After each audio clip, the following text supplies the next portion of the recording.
Masturbation is one of the healthiest things you can do for your sex life. But what if I told you that you might be doing it wrong? And that 3 seemingly harmless mistakes could be silently sabotaging your erection strength and performance with a partner? I'm Dr. Emma Blake, urologist and men's health specialist, and today we're going to fix that.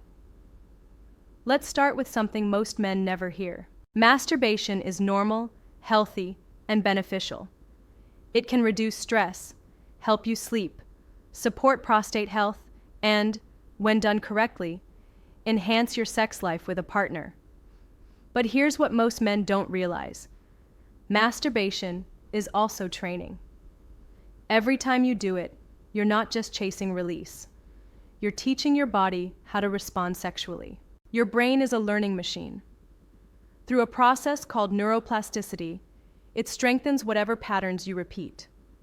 So if you consistently train your brain and body to respond a certain way, fast, distracted, or overstimulated, those habits don't stay in isolation. They carry into the bedroom. Just like in the gym, proper form builds strength. Sloppy form builds problems.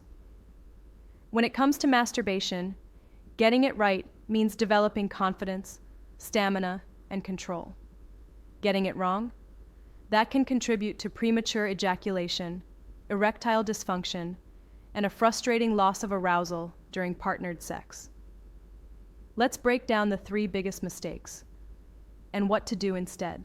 Mistake number 1, rushing to finish. The most common mistake men make is treating masturbation like a sprint, rushing to finish as fast as possible. Maybe you're worried about getting caught. Maybe it's just become a habit, a quick release between meetings or before bed. Here's the problem. When you constantly ejaculate within a minute or 2, you're training your body to finish fast. You're reinforcing premature ejaculation. Your brain starts to believe that arousal should always be fast, explosive, and done. So when you're with a partner and want to slow down, your body doesn't know how. It falls back on what it's been trained to do. This creates a vicious cycle. You finish too soon, you get anxious. That anxiety triggers performance issues, and eventually, even your erection can disappear. The fix? Slow down. Turn the sprint into a marathon. Set aside private, uninterrupted time. Make the goal exploration, not ejaculation. Learn to control your arousal.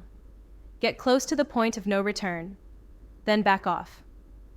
Let the intensity settle, and build it again. This is how you teach your body stamina. You're taking back control and proving to yourself that you're in charge, not your reflexes. Mistake number 2, relying on pornography. Think of porn like junk food for your brain. It's hyper-stimulating, convenient, and exciting. But over time, it does real damage. When you only get aroused from watching porn, your brain adapts.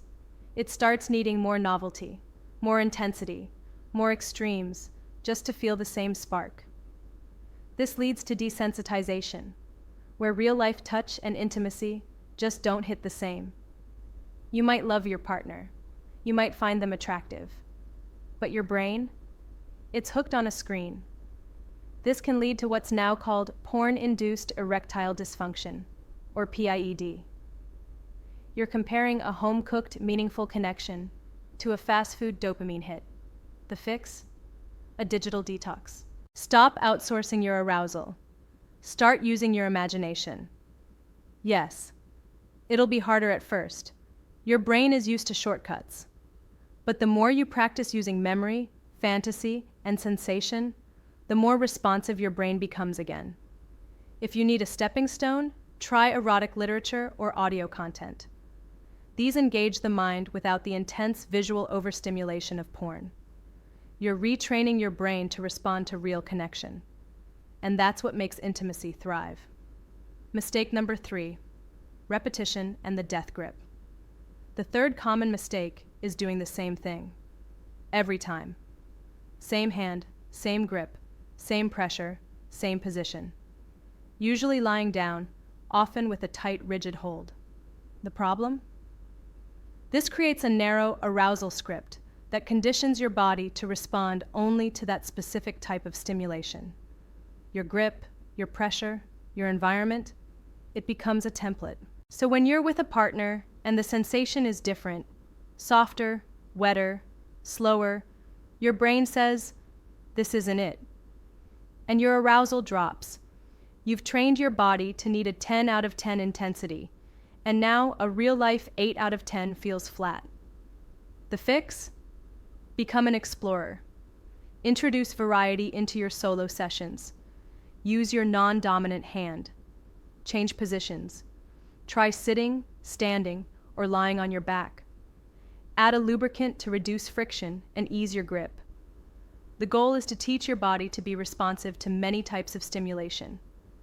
That flexibility makes real-life sex far more enjoyable and prevents loss of sensation or arousal when the conditions change. Bonus tip: practice with condoms. Many men report feeling off when using a condom. Reduced sensation, increased anxiety, difficulty staying hard. The solution? Practice with condoms during solo sessions. Try different brands, sizes, and textures until you find one that feels natural. That way, when you're with a partner, it's already part of your rhythm, not an interruption. If this helped you, please hit the like button. It helps this message reach more men who need it.